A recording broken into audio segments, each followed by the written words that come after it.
Ich stehe dahinter und ich fühle mich super toll. Was darf es sein oder bitteschön der Herr? Hier regle ich ganz alleine den Verkehr. Ich bin der Wurstfach, ja der Wurstfach, ja der Wurstfachverkäuferin. Ja die Wurst ist, ja die Wurst ist, ja die Wurst ist mein Lebenssinn. Guten Tag, hier von der Salami, 100 Gramm.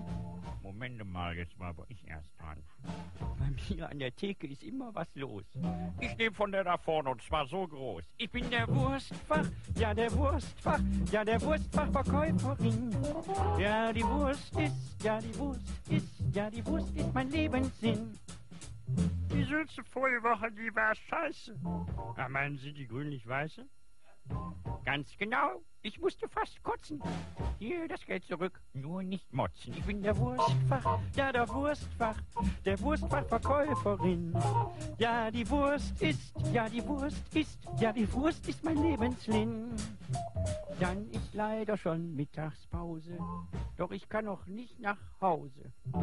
Ich muss in den Kühlraum gehen, muss nach Schweinehälften sehen. Ich bin der Wurstfach, ja der Wurstfach, ja der Wurstfachverkäuferin.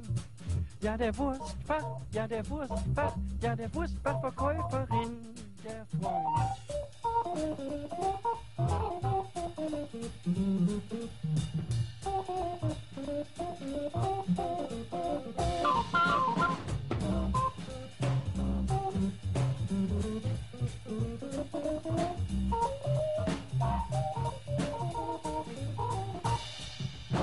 Ja, an der anderen Theke, das ist doch Käse.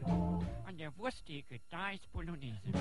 Abends tue ich dann um kurz nach 6:30 den ganzen Kladderadatsch in die Kühlkammer schieben. Ich bin der Wurstfach, ich bin der Wurstfach, ich bin der Wurstfachverkäuferin. Ich bin die Wurstfach, der Wurstfach, der Wurstfachverkäuferin, ihr Freund.